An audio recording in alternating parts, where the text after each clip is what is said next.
Welcome back. Welcome back. Your man Diamond K in here, of course, the Diamond K Show on firebroadcasting.com. Happy holidays to everybody. We are counting down the end of 2024. A lot of things that I need to get into. We have a jam-packed show today. We're going to have a lot of conversations. And I got so much to talk about. There is some type of civil war within the MAGA party. The MAGA party has got something going on. We're going to talk about that. I have said this a couple of days ago, and it is true now more than ever. Donald Trump is going to have to make a choice between MAGA and Elon Musk. He's going to have to make some type of a choice between these two entities. So we're going to talk about that. And is TikTok safe? Seems like it may be. We're going to talk about that. Of course, Beyonce, the backlash from Beyonce, the dance party with Beyonce. We're going to talk about that. Also, Jay-Z and his accuser. We're going to talk about that situation and this dentist, this out-of-control dentist from Illinois. We're going to talk about all of that and so much more today on the program. I want to start with the Elon Musk versus MAGA thing. I am loving it. I am loving it like McDonald's, okay? Elon Musk has condemned a segment of the MAGA movement as contemptible fools who should be purged from the Republican Party on a post today on his social media site. So much going on. So there's some type of a virtual right-wing civil war, and it's broken out even before Donald Trump is in office. Oh, it is laughable. I am here for it. I am enjoying every minute of it. And you know, this is just a preview. This is just the preview of what the Republicans are going to be doing. We already know that they can't govern. We already know that. And things are only going to get worse for the Republican wing. It's only going to get worse. And so this right-wing civil war has broken out, and the problems seem to be with regards to immigration. That's the biggest problem that they're having, immigration. And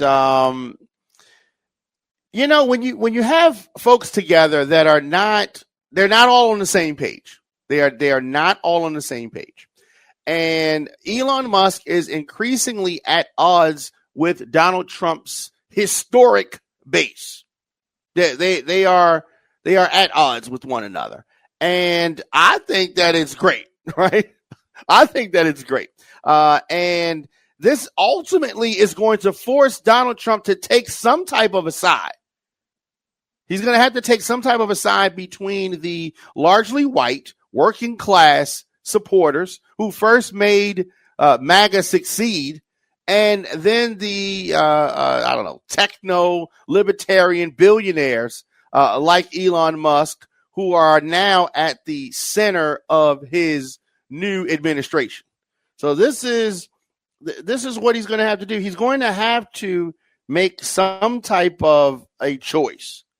And, I'm not sure if he's excited about that. It seems like something that he is dreading doing. That's what it seems like to me. It seems like he is dreading this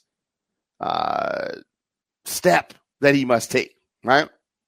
So how did this start? On Thursday, Musk ally and Department of Government Efficiency, they're calling this DOGE, the co-leader, Vivek Ramaswamy, posted a lengthy just condemnation of American culture and its supposed embrace of mediocrity. So they're just saying that,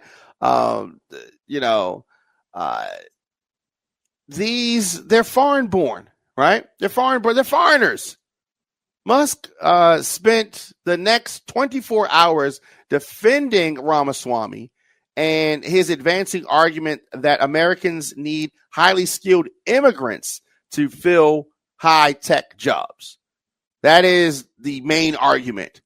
Now, that argument landed with a thud in the MAGA wing that wants to stop immigration and preserve jobs for American workers. These are fundamental differences that are happening within the MAGA party. And so you have that. Musk agrees.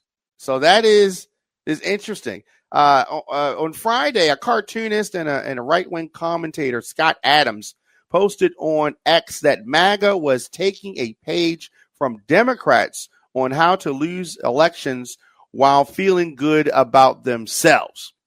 Musk agreed and took it a step further.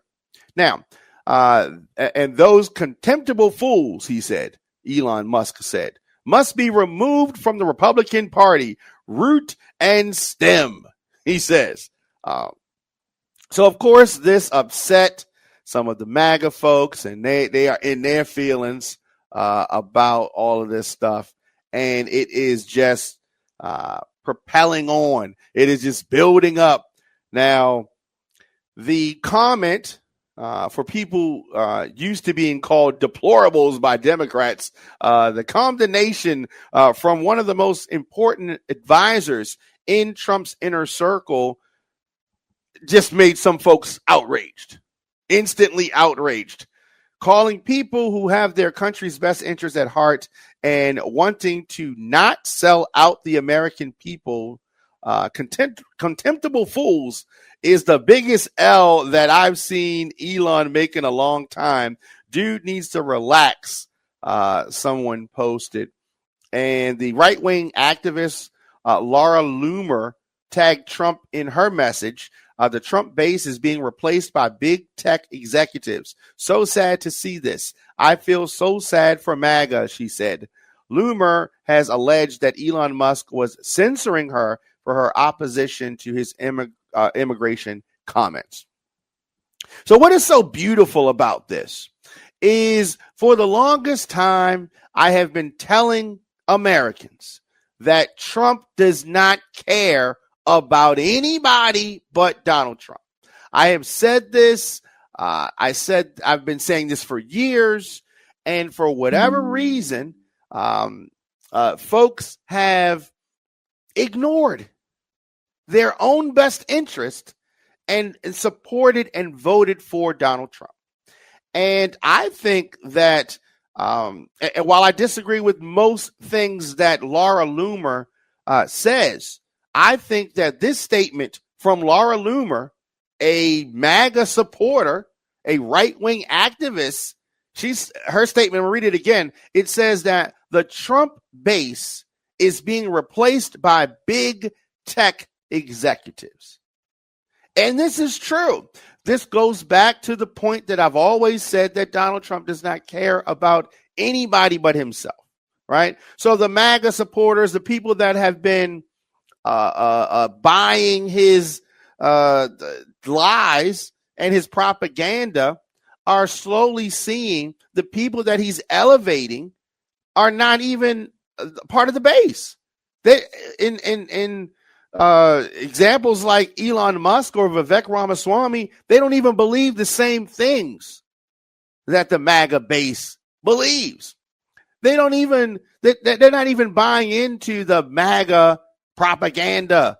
They have their own agenda, their own goals, and it does not involve the regular, working class American.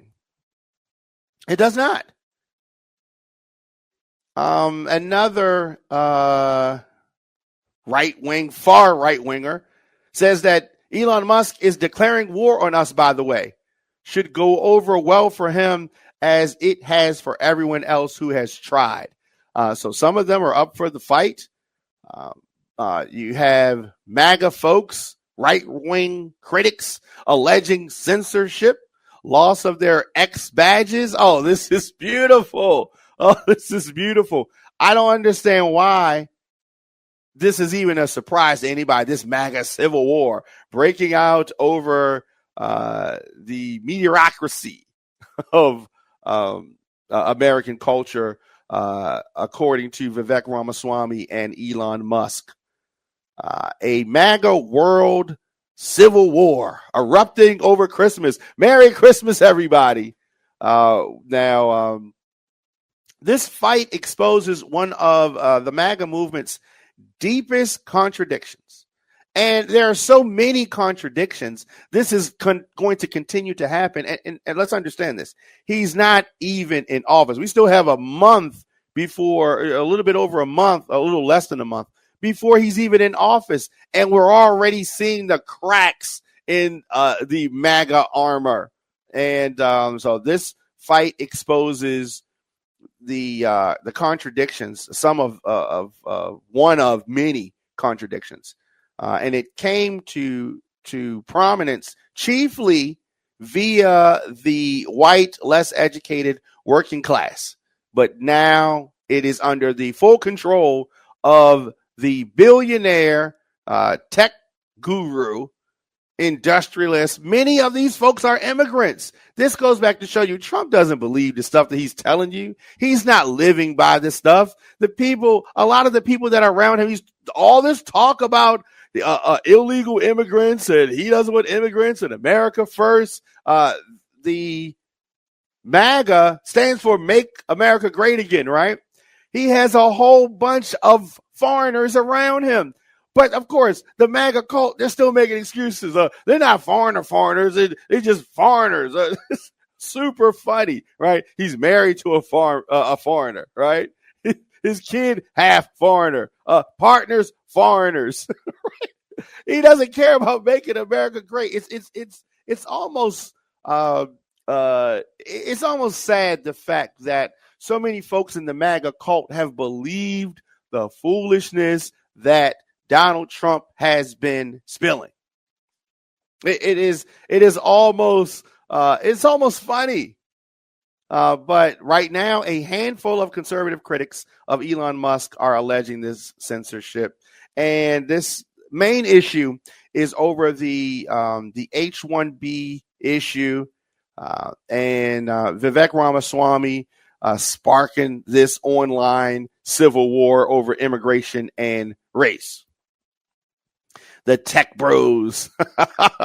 Let's keep in mind, folks, Elon Musk is an unelected, it appears to be co-president. What's going on? Unelected, right? He's unelected. Y'all, I thought y'all wanted to drain the swamp. y'all bringing swamp to a swamp. Y'all bringing more swamp water to the swamp. Hilarious. So we're going to continue to follow this and see where this goes. I'm very interested to see how the MAGA folks handle, the fact that Elon Musk bought and paid for Donald Trump, and it seems like he only cost $250 million. Seems like that's all. And I don't think Trump's going to do anything anytime soon. But eventually he's going to be forced to do something. And it is going to be interesting as we continue to watch this unfold. MAGA, who is your daddy? We don't even know. MAGA doesn't even know who their daddy is. Is MAGA fatherless? Who knows? I don't know. But I think that is super interesting. Let me know your thoughts, of course, in the comment section, Instagram, Facebook, Twitter, LinkedIn, TikTok, Threads, Blue Sky. I am at The Diamond K Show, and of course, on all social media, I am The Diamond K Show. DJ Diamond K at gmail.com. Let's see what is going on here. I don't know. Let's see. All right. All right. So we were talking about the TikTok restrictions, and it doesn't seem like that's going to happen. And I, for one, am glad to see that Donald Trump has asked the Supreme Court to pause the TikTok ban so he can, get some more money out of them. More than likely, he has asked the Supreme Court to pause the ban. I always thought that the ban was weird because it's not like they're putting these restrictions on all social networks. It seems like they're only zooming in on TikTok.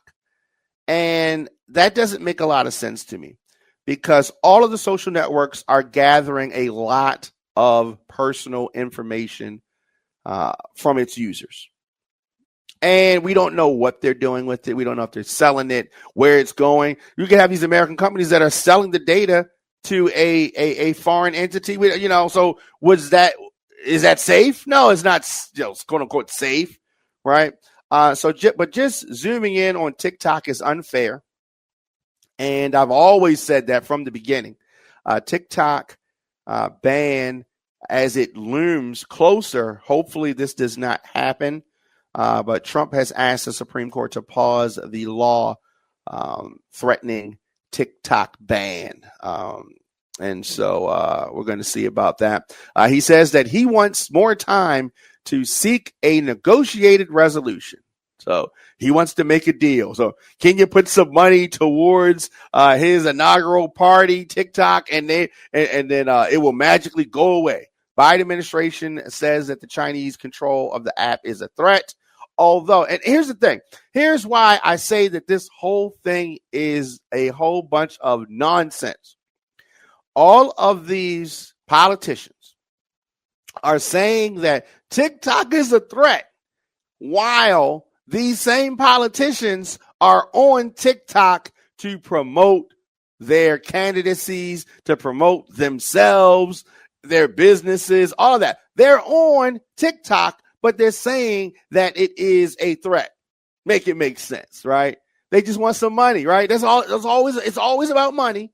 Because if it was such a threat, you wouldn't have the president, former presidents, the vice president, Congress folks. You wouldn't have all of them on there. And then on the other side of their neck, they're saying, oh, this app is a threat. Well, which one is it? Make up your mind. Which one is it? Is it a threat or is it not a threat? And it's no different than any of these other social networks. So come on, who are you fooling? Right? Who are you fooling? So President-elect Donald Trump thrust himself into the high-stakes fight over the fate of TikTok in the United States by urging the Supreme Court to pause a law that would ban the social platform if it wasn't sold by its Chinese parent company. I mean, that's the most gangster stuff I heard about, right? You're going to say, you either sell this company or we banning you, right? I don't want to sell a company. Company's not for sale. You sell it or we banning you because it's not safe while we have our own accounts on the unsafe TikTok. Doesn't make sense, right? But Trump said that the court should give him time after his January 20th inauguration to what he calls seek a negotiated resolution of the dispute, which means they want to throw him some money and he's going to make it go away. Watch what I'm telling you. Now, he did not take a firm position on the constitutionality of the law that is set to take effect on January the 19th, though he said it raised sweeping and troubling free speech concerns. You see right there, when they start using the word free speech, oh yeah, it's TikTok is not going anywhere. Folks can be sure TikTok is going to be fine because they're talking about free speech. And when they start using words like free speech, it's all good in the hood. So speaking about it's all good, there was Christmas Netflix football, which was super interesting for a lot of reasons. Because one, the NBA thought that they had control over Christmas, and they thought that they were the only ones that were going to be able to, have their games on that day. But Netflix says, no, wait a minute, hold my beer. And we had two NFL games And both of the games went the way I wanted them to go. Kansas City Chiefs beat up on the Pittsburgh Steelers, and the Baltimore Ravens destroyed the Houston Texans, despite the fact that Beyonce tried to come through and save the day. But it just didn't work out. It didn't work out, right? But she looked good. I thought she did good. I enjoyed the performance, but there has been so much backlash. But there's backlash on a lot of things that Beyonce does, right? But Beyonce delivered, I thought, an epic performance. Now, did she do the songs that you know? She didn't do that. She came out and she did songs from her country album. And now, folks will say, country music is for white people, whatever. No, you got to understand the history. But many folks don't understand history. Many folks don't take time to really get into the weeds of things.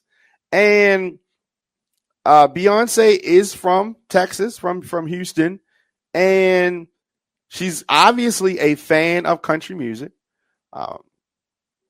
But let's talk a little bit about the roots of country music, right? So country music has its roots in many musical traditions, many. So you have the Appalachian folk music, right? It has some bases there. Indigenous people, right? It has some there. But for more direct lineage, African folk traditions, enslaved Africans brought their musical traditions to America. And there are also components of blues, jazz components in early country music. But country music's place in American popular music goes back 100 years to the 1920s. Now, the oldest recorded country song is Thompson's Old Gray Mule. And that is a recording from 1891. All right, but there are a lot of notable figures. And country music spread throughout the United States. Strong scenes in Austin, Tulsa, even Bakers, California. Nashville, Tennessee is the modern hub of country music. We talk about the Grand Ole Opry, Country Music Hall of Fame Museum, all that kind of good stuff. Now, the early country music was often rebranded, aka stolen, from the hymns and the field songs of the Southern enslaved Black people, as well as from professional Black musicians. Right? And so the previous state song of Virginia, Carry Me Back to Old Virginia, was created by James Bland, an African-American musician and songwriter. Country music has a problem, right? Country music has a problem, but the problem is not Beyonce. The problem is much deeper than that. But many folks consider, quote unquote, air quotes, consider country music to be white, right? Whatever. And so I really didn't want to get that deep into it, but I do want to say this, and I want to be clear. Country music grew out of old time music and blues traditions in the American South. Right? Now, if Beyonce wants to do country music, just like if Eminem or Vanilla Ice wanted to rap, I don't have a problem with that. Just make sure you do a good job of it. That's all. Just do a good job of the music. And Beyonce puts her own spin on country music. different than some of the music that we have been discussing thus far. She does her own spin on it. Just like gospel music has that contemporary, sound where it's not the traditional gospel, but it's something going after the mainstream. Beyonce does her rendition of country music, which is more in the, like the Taylor Swift kind of vein, from the standpoint of it's not the traditional country music. It is more mainstream. And some folks like it, some folks don't. And that is fine. And I'm sure that she's fine. Netflix wanted to partner with her for a variety of reasons. And I think that it was a great idea. She put on, Beyonce, on Christmas Day, the halftime performance during the Baltimore Ravens and the Houston Texans game. She put on a Super Bowl halftime worthy performance, my opinion. That's what she did. She did that. And there's nothing wrong with that. But for whatever reason, folks is mad. They even made her performance a standalone Netflix special. In case you missed it, you can check it out on Netflix, that halftime performance that she did. Netflix revealed that the performance, which they dubbed the Beyonce Bowl, would be a standalone special. And I went on Netflix before we went on air today, and it's there. The performance took place in her hometown during this game at the NRG Stadium. Was produced by her company, Parkwood Entertainment, and Jesse Collins Entertainment. Her set included 16 Carriages, Blackbird, American, and Requiem, Yaya, Spaghetti River Dance, Levi Jeans, Jolene, and Texas Hold'em. So I thought that it was really good. So joining Beyonce during her performance, Post Malone, Shabuzi, Raina Roberts, Tanner Adele, Brittany Spencer, Tiara Kennedy, and of course Blue Ivy, Beyonce's eldest daughter, joined as a featured dancer, while special guest, the Mexican cowgirl, Melanie Riviera, bull riding legend, Matrice Deitman Jr., Miss Rodeo Texas Princess 2004, and the Miss Rodeo Texas 2015. So there were 200 members of Texas Southern University's Ocean of Soul marching band that also accompanied Beyonce. Now, this is not Beyonce's first rodeo. She's already performed at 2 Super Bowl games. She headlined the Super Bowl in 2013 in New Orleans, and at the Super Bowl in 2016 in Santa Clara, California. So a lot of folks saying different things. They didn't like some of the hand gestures that she made. Some of the folks didn't even like the fact that she was even there. And some folks mad, why is she doing country music? She's trying to appeal to a whole bunch of stuff. But Beyonce has some big announcement that she's going to be making next month. And folks have been saying that it's a tour, it's an album, it's all kind of stuff. We'll have to wait and see what Beyonce has in store. And but definitely let me know your thoughts, of course, in the comment section. Instagram, Facebook, Twitter, LinkedIn, TikTok, Blue Sky, Threads, at The Diamond K Show. Of course, djdiamondk@gmail.com. Did you enjoy Beyonce's performance? Yes, no, maybe so. I would like to hear from you and just get an idea, because folks have different thoughts. And while we are on Beyonce, I thought that it would be a good time to go to her husband, Jay-Z.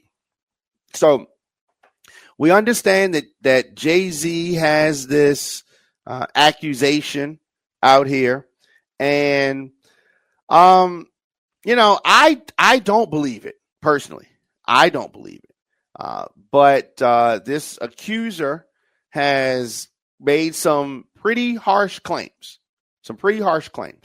and added Jay-Z to this lawsuit that was originally filed in November, that this rape occurred according to the Jane Doe, and they accuse Jay-Z, rapper Jay-Z, and Sean Diddy Combs of rape of a teenager. And they have been, to this point, anonymous. Jane Doe, meaning we don't know her name. And Jay-Z and Diddy wanted to change that. They want this person to be identified. This Alabama woman says that she was raped by Jay-Z and Diddy when she was 13. The judge has said that the case, the accuser can proceed anonymously for now in her lawsuit against the rap moguls in New York federal court. The judge ruled a few days ago.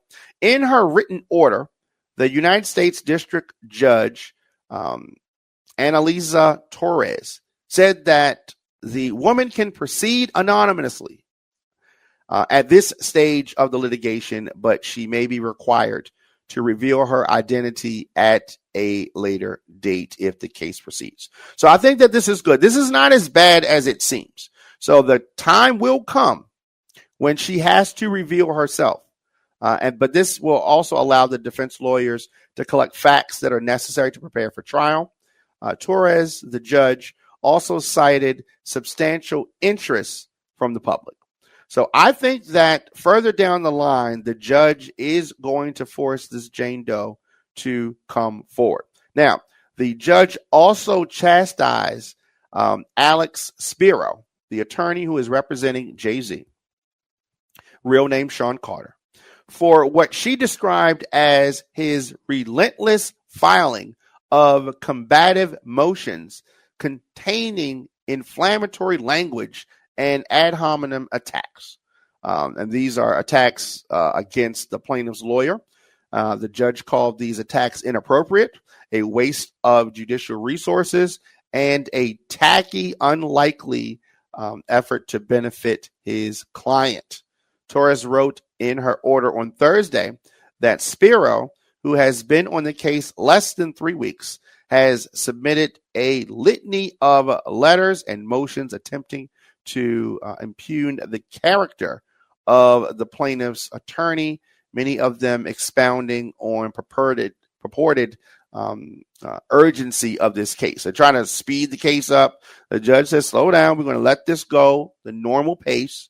And in response to the ruling, the plaintiff's attorney, Tony Busby, said in an email to CBS News that he doesn't typically comment on court rulings, but alleged that the coordinated and desperate efforts to attack him as counsel for alleged victims are falling flat, he said. And so this case is going to continue to go forward. And we know that Sean Diddy Combs remains jailed in New York, awaiting criminal trial on federal sex trafficking charges. He also faces a wave of sexual assault lawsuits, and many of them were filed by Busby. Now, Busby is a Texas attorney who says his firm represents over 150 people, both men and women, who allege abuse and exploitation by Diddy. How's it going over there on Instagram and TikTok and, of course, YouTube and Facebook and X? All right. Shout out to y'all. Also, we're on streaming on LinkedIn Live. We are also, okay. All right. So sounds good.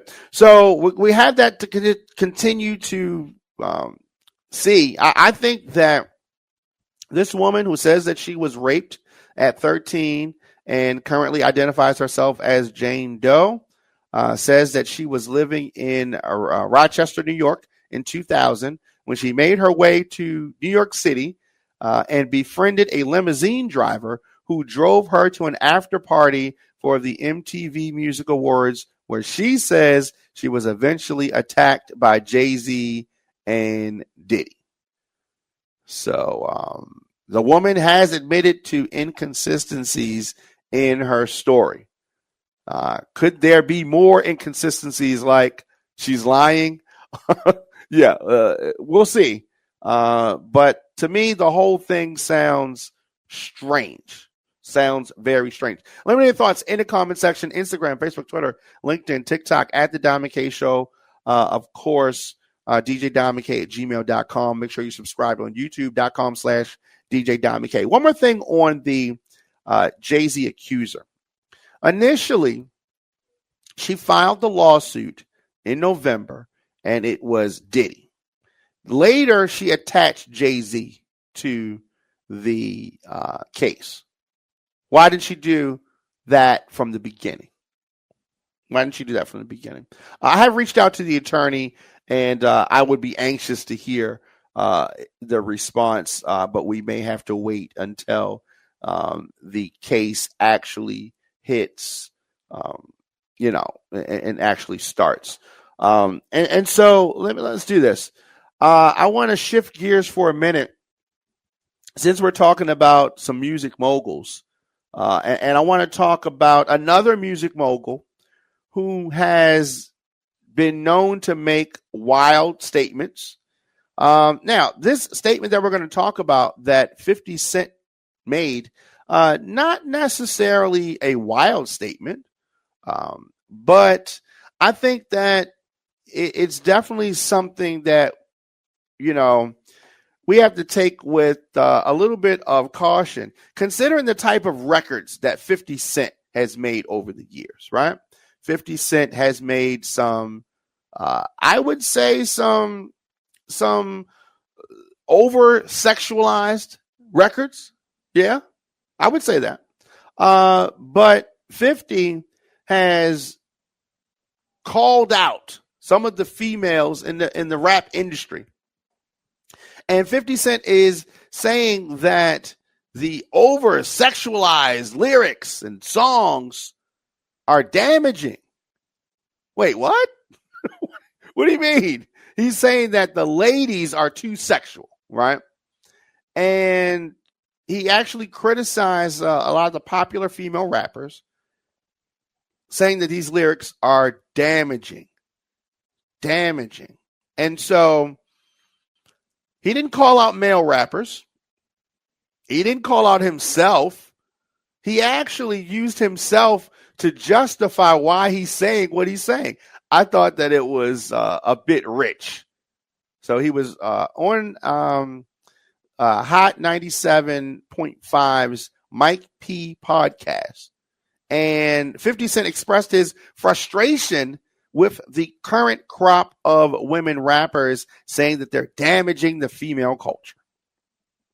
Wait, come on. 50. Wait, it's easy. Okay. Now, he referenced his own sexually suggestive songs, explaining that he didn't come out and say exactly what was on his mind.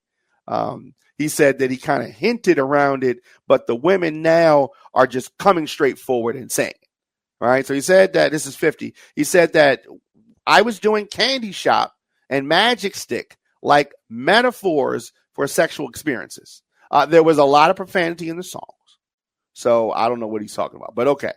These women are flat out saying the experience in the music now. But that's not just female rappers. The male rappers, as time goes on, what is acceptable, what is shocking changes. And male rappers are and have been for a long time making sexually, explicit songs, objectifying women. That's part of the hip hop culture. I mean, let's keep it real, right? I myself have made songs that are explicit and of a sexual nature. most rappers have, and 50 Cent definitely has. But for him to say the explicit songs that I made, my songs are cool. Well, but y'all songs, y'all current lady songs, y'all ain't cool. I think that was a bit much. But 50 went on to explain that he thinks that the standard for women rappers is not high. Like, is there a standard for male rappers? You can say the standard. The standard. Anybody with a computer and a microphone and some software can make music, and so that low standard is an entry into music, and that has no gender bounds or barriers, men or women. The standard is if you can get a laptop and a microphone and a program, you're in. So just, picking on the ladies, I think is crazy. And, but I think definitely he could say the same for male rappers. But he did not. And there's a lot of wild songs made. Now, for you to come in as a female artist and say, what do I have to do to cut through? Really, one joint will get them to that place, 50 says. Now, meanwhile, some of the top female rappers out now, Glorilla and Sexy Red, really two of the women that were at the center of the conversation, got right to the point, and they called the critics haters. And Sexy Red noted how sexual content is fine when men do it, but it's wrong when we do it. I agree with Sexy Red 100%. Now, in the past, 50 Cent has received a backlash for using the angry black woman trope to criticize those who have negative opinions of black men who date outside their race. 50 Cent, someone who has done that. He later walked those comments back, but still it was upsetting for a lot of folks. Now, since this happened in summer of 2020, the world had other concerns, and people did not hang on that too long, and they kind of moved on from that. But 50 definitely got Glorilla and Sexy Red a little bit upset. And I can't say that I blame them. Because one, how is a male rapper going to tell females that they are too sexy? All right. Too sexual, too sexy, very interesting, very hypocritical. Let me know your thoughts in the comment section. Of course, Instagram, Facebook, Twitter, LinkedIn, TikTok at The Diamond K Show. Of course, djdiamondk@gmail.com. And make sure you're subscribed on youtube.com/djdiamondk. So before we get out of here, I want to talk about this dentist, and he's a former dentist now. But this former dentist sentenced to 15 years in prison. And what did he do? He stole drugs, right? It is such a crazy case. So he stole drugs, and I don't know what he was thinking. So the drugs that were supposed to be used for the patients that were getting this surgery, he would give them part of the drugs, not the full doses, and then perform the surgeries without proper pain management for the patients. And so in many instances, they are feeling everything during this surgery when they were given drugs that they thought that they weren't going to be feeling it. But this dentist, Philip M. Jensen, sentenced this week to 15 years in prison for stealing fentanyl from his patients, injecting them with some other drugs, and performing the surgery without the proper pain management so he could have the fentanyl. He was ordered to pay a fine of $200,000. Previously pled guilty to 2 counts of drug diversion, 2 counts of acquiring a controlled substance by fraud, and 1 count of tampering with consumer products resulting in serious bodily injury and 2 counts of false statements relating to healthcare matters. This happened over the summer, and the sentencing just happening. But this case very, very wild. I just don't understand. But the federal grand jury returned that indictment against him in February of 2022, charging him with 20 felony counts.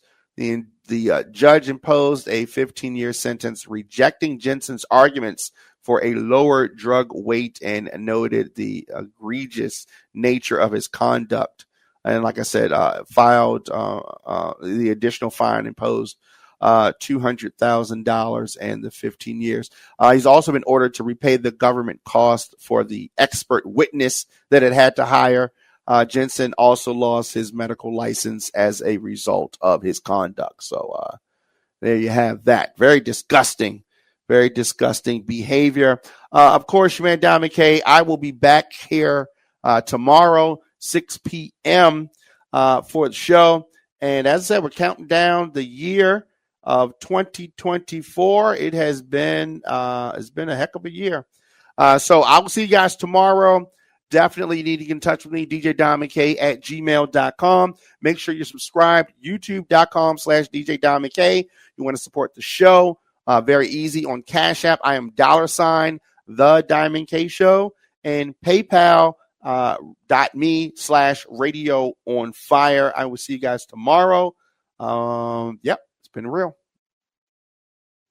Thanks for watching. Make sure you like, share, and subscribe at youtube.com/DJ Diamond K.